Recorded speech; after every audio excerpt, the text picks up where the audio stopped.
북한 김정은이 노동당 중앙위 전체 회의를 열고 핵 무력의 길이 1000만 번 옳았다면서 핵과 경제 병진 노선 관철을 거듭 강조했습니다. 한편 내일 북한 노동당 창건일을 앞두고 북한의 도발 가능성이 고조되는 가운데 트럼프 미국 대통령은 또다시 군사적 옵션을 암시하는 발언에 그 배경에 관심이 쏠리고 있습니다. 이 시간 신윤균 자주국방 네트워크 대표 모시고 자세한 얘기 나눠보도록 하겠습니다. 어서 오십시오. 안녕하세요. 먼저 북한 얘기하기 전에 방금 국방부 브리핑에서 들으셨겠지만 지난달 26일이었죠. 육군 육사단인가요? 네, 육사단. 예. 도비탄으로 사망한 것으로 일단 국방부에서는 군에서 추정을 했는데 도비탄이 아니라는 결론을 내렸습니다. 신 대표님, 어떻게 네, 이런 결과가 나왔습니까? 그 국방부에서 그 도비탄이라고 이제 확정을 지은 것은 아니고 예, 그럴 추정을 수 있다. 했죠. 예. 또는 직격탄일 수도 있고 예. 또는 그 유탄일 수도 있다. 다 가능성을 열어놓고 보겠다. 예. 그러나 이제 명확한 것은 지휘관의 통제 책임은 분명한 것 같다라고 이제 육군에서 발표를 했고 이렇게 이제 조사를 해보니까 결국은 이 그 총알이라는 게 이제 그 사망한 그 우리 병사의 볼을 뚫고 들어가서 반대쪽 관자놀이 근처에서 이제 박혀 있었거든요. 그래서 이제 부검을 통해서 꺼내 보니까 다른 어떤 그 강력한 돌이라든지 이런 데 부딪혀서 아주 상처가 심하게 난 상태에서 있는 것이 아니고 그냥 누가 봐도 바로 피해자의 볼에 직격한 그런 상태인 총알이었다라는 것이 부검 결과 밝혀진 것이고 따라서 이 사로와 즉 이 총을 쏘는 것과 사고가 난 이 사망 지점이 340m밖에 안 됩니다. 그러나 K2 소총의 유효 사거리가 460m거든요. 충분히 도달할 수 있는 거죠. 그럼요. 그러니까 또 그 타겟은 한 260m 지점에 있는데 그 타겟 뒤에 흙벽이 있어요. 저는 이해가 안 되는 것이 그 흙벽의 높이가 불과 14m밖에 안 됩니다. 14m밖에 안 되는 것은 이 전방 한 250m, 300m 지점에서 총을 쐈을 때 3도만 더 들면은 15m로 올라가 버려요. 그러니까 뭐 어떤 그 호흡을 잘못하든지 아니면 뭐 반동에 의해서라든지 3도는 충분히 실수할 수 있는 그런 그 각도 아니겠습니까?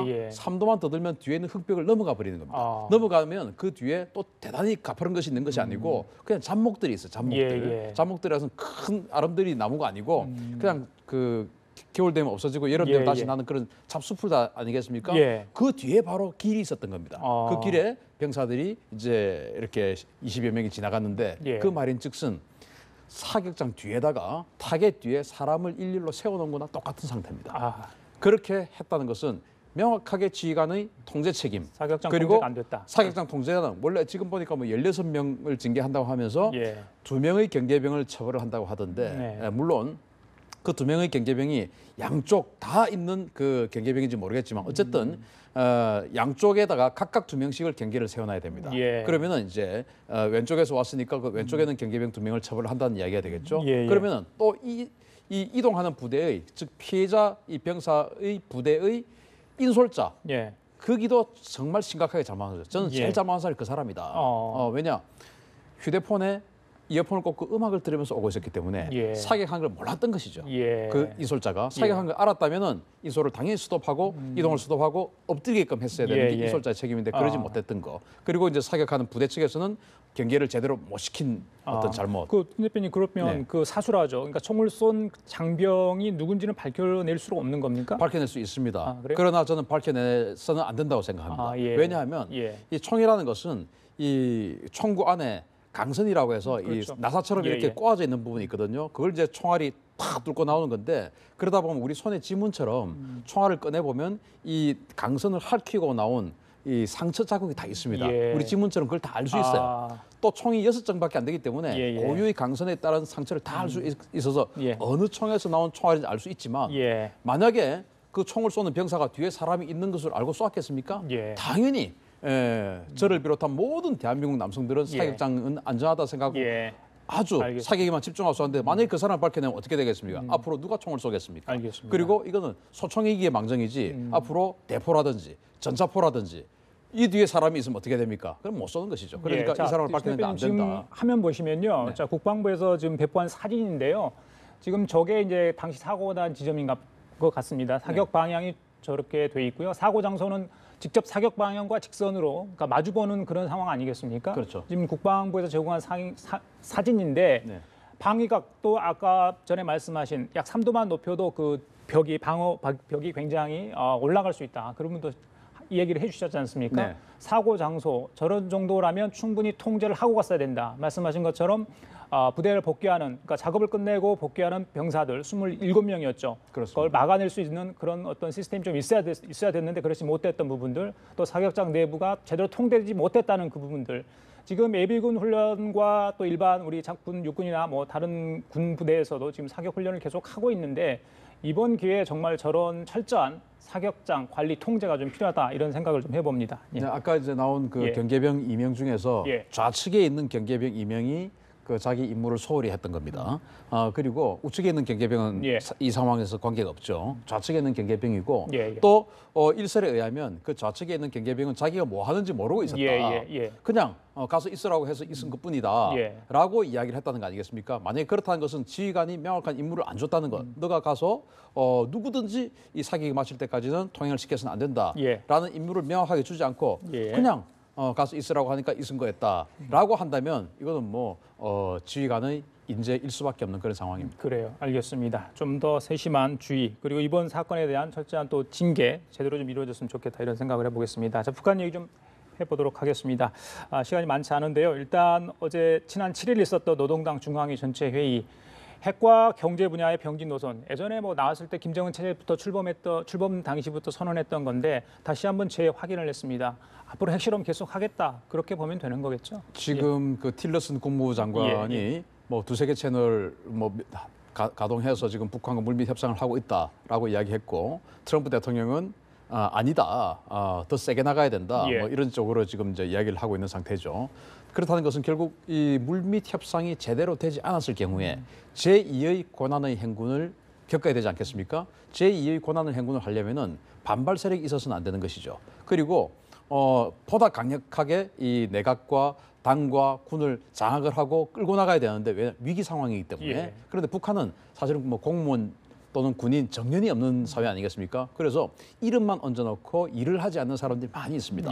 그래서 그 사람들을 실제 일을 할 수 있는 자기 사람들을 앉혀놓고 앞으로의 위기 상황을 끌고 나가겠다 하는 친정 체제를 구축한 뭐 그런 것으로 봐야 되겠습니다. 예, 자 이번에 전원 회의에서 여러 가지가 이야기 있었는데 그 중에 눈길이 가는 게 바로 이제 인사 관련해서 그러니까 김정은의 노동당이 만들어졌다 이런 평가가 지금 나오고 있는 것 같습니다. 특히 이제 눈에 띄는 게 최룡해의 어떤 다시 부상. 지난번에 총정치국장 2014년인가 그만두고 나서 군에서 좀 떠나 있는 것 같았는데 이번에 그 부위원장인가요? 되지 않았습니까? 네, 노동당 중앙군사의 부위원장에 임명을 됐는데 최룡해가 이제 사실은 군 출신이 아니었으면서 2014년까지 그 이민군 총정치국장을 했죠. 지금 황병서가 하고 있는 그 자리를 해서 군의 서열 1위 역할을 했었습니다. 그러다가 느닷없이 황병서가 등장을 하면서 좀 밀린 게 아니냐. 그렇습니다. 그리고 사실은 뭐 혁명화 교육도 좀 다녀오고 그리고 지금 현재 알려진 바로는 최룡해의 최고 직책은 국가체육지도자위원회 위원장 뭐 이런 그 역할들을 가지고 있었죠.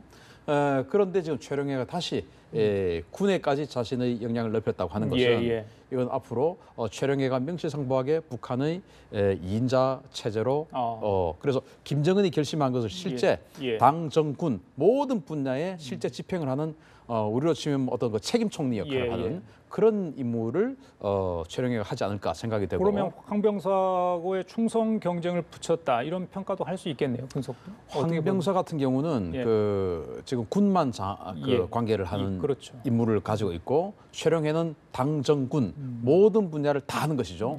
당의 정치국의 상무위원이죠. 그리고 이제 또 내각도 지금 통과를 하고 있죠. 거기다가 이제 또 노동당 중앙군사위 우리로 치면 이제 뭐 북한하고 어떤 그 등식화는 되지 않습니다만은 국회 국방위원회의 아주 강력한 어떤 능력을 가진 그런 사람 정도 또는 그 청와대 안보실하고의 권한을 조금 플러스한 정도 그러니까 얼마나 대단하겠습니까? 그러니까 국회 국방위원회라는 것이 국방부를 감시 통제 감시하고 뭐 견제하는 그런 역할을 하지 않습니까?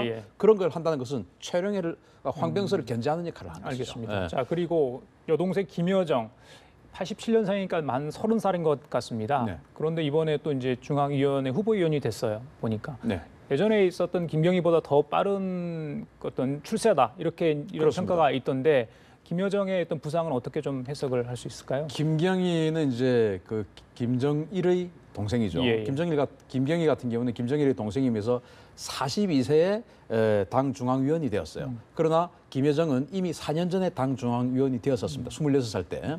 그리고 지금 30살이 되었는데 이미 중앙 후보위원이 됐습니다. 예, 예. 그렇다는 것은 그 김경희가 66세 때 사실은 김경희는 제자리를 갔었거든요. 그래서 김경희보다 훨씬 더 많은 권한을 일찍 가지게 된 것이고 결국 이것은 앞으로 이제 군을 비롯한 국가 총 어떤 그 전체적으로는 김정은이 통과를 하고 예. 그리고 경제 분야 지금 이제 병진 노선이니까 경제 분야를 김여정이 좀 책임을 지는 예. 그런 쪽으로 가지 않겠냐라고 볼 수 있습니다. 알겠습니다. 자, 문제는 내일인 것 같습니다. 내일이 이제 노동당 창건 기념일인데 뭐 우리 정보기관도 그렇고 미국의 정보기관도 그렇습니다. 일단 12일 전후를 이야기하는 것 같고요.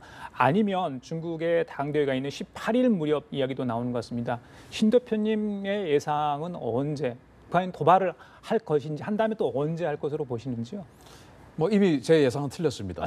저는 이제 예. 6, 7, 8, 9에 예, 하지 않을까 예, 생각했는데 예. 9일 오늘이니까 뭐 지금 예, 지나가고 예, 있죠. 예. 10일은 당일날 사실은 그동안 당일날 한 적은 별로 없습니다. 왜냐하면 당일날 오전 10시쯤에 기념사를 하지 않습니까? 그 기념사에 뭔가 메시지를 전달하는 수단으로서 그동안 사용을 해왔었는데 예, 예. 만약에 도발을 하면 그럼 내일 새벽이 될 수 있죠. 내일 새벽. 그럼 예. 내일 새벽이 지난다든지 내일 한 오전 9시가 지나면은 가능성 확 줄어들고 줄어들고요? 그리고 더 앞으로 줄어들 수 있는 요지가 있는 것이 다음 주 주말이죠. 15일쯤에 미국의 항공모함인 로널드 레이건 항공모함이 한국으로 들어옵니다. 예. 그래서 16일경부터 우리 해군하고 동해에서 합동 기동 훈련을 할 거예요. 그런데 만약에 그 이전에 예. 북한이 전략적 도발을 감행을 한다면 저는 지금 알려진 바로는 이 로널드 레이건 항공모함 전단이 예. 전단이잖아요. 예. 이 전단이 최대 한 울릉도 정도까지 북상을 해서 거기서 작전을 할 것이다. 과거보다 더 많이 조금 올라갈 더. 거다. 예. 예. 그 많이 올라간 거 아니에요. 예. 조금 더. 제가 울릉도까지 가는 거 그전에 봤습니다. 예, 예. 그래서 뭐 그냥 항상 하던 대로 하는 것인데 만약에 그 사이에 북한이 도발을 하면 이 항공모함 전단이 우리하고 합동 기동 훈련을 하다가 우리 해군은 그게 놔두고 미국 해군만 해서 NLL을 돌파를 해서 북한 쪽으로 넘어갈 것이다라고 예, 저는 생각하거든요. 예, 예. 왜냐하면 그 NLL이라는 것이 한국 해군이 넘어갈 수 없게끔 설정한 것이지 미국이나 다른 나라하고는 관계가 없는 것이에요. 사실은 법적으로. 그래서 미국 해군이 NLL을 넘어서 북쪽으로 들어가서 우리는 NLL 때문에 북쪽으로 들어간다는 이야기를 하죠. 미국에게는 그건 관계가 없는 이야기죠. 예, 예. 그래서 북쪽으로 진출을 해서 북한의 영해가 아닌 북한이 영해해봐야 사실은 22km밖에 안 되니까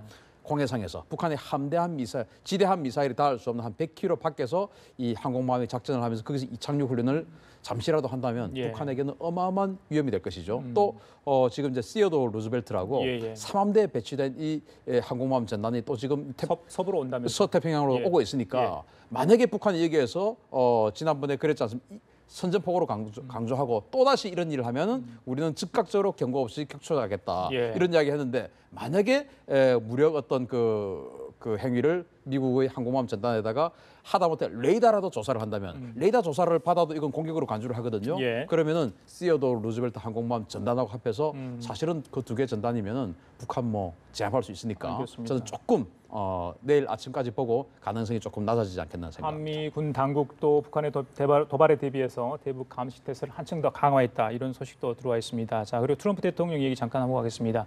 요즘 애매모호한 발언을 많이 합니다. 폭풍전 고요. 네. 또 한 가지 마지막 뭔가 있다. 이런 뉘앙스 잘 뭔지를 모르겠어요. 기자들한테도 확답을 해주지 않는데 이게 다분히 어떤 군사적 옵션이다. 이렇게 분석하는 사람이 굉장히 많은 것 같습니다. 네, 이제 그 마지막 뭔가가 있다. 누가 봐도 군사적 옵션이다라고 지금 느끼지 않습니까? 예, 예. 그걸 느끼게끔 북한에게 이제 경고를 하는 것이죠. 예. 그리고는 지금 틸러슨을 비롯한 물밑 협상을 하고 있는 것이 제대로 진행되게끔 예. 하는 그런 어시스트의 발언이 아닌가 생각을 하고 우리가 이제 뭐 기대를 하는 것이 카터 전 대통령이 또 지금 뭐 방북을 하고 싶은 예, 희망을 예, 하고 예. 있다고 하는 건데 트럼프 대통령이 그렇게 이야기하죠. 뭐 관여할 바가 아니다. 예, 그렇습니다. 이렇게 이야기하는 거 이해하겠습니다. 아니겠습니까? 북한 카터 받아줄 이유가 없는 것이죠. 왜냐?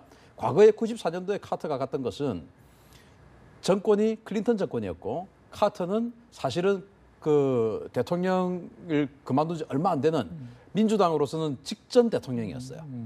예를 들어서 과거 우리 노무현 대통령 시절 같았으면 김대중 대통령이 간 겁니다. 예. 얼마나 대단한 어떤 그 권한을 가지고 갔겠어요. 그러니까 받아주고 예. 또 94년도 같은 경우는 그거 안 받아주면 그 다음 날이나 일주일 내로 바로 미국이 북한 전역을 공격할 수 있는 예. 모든 시스템을 다 갖추었기 때문에 북한이 카트를 받아서 뭔가 마지막 어떤 그 줄로 생각하고 받았던 것이지. 예. 지금 카터 전 대통령이 북한에 간다? 지금 공화당 정권인데 아무 관계가 없는 받아들 것이죠. 이유도 없다. 그래서 예.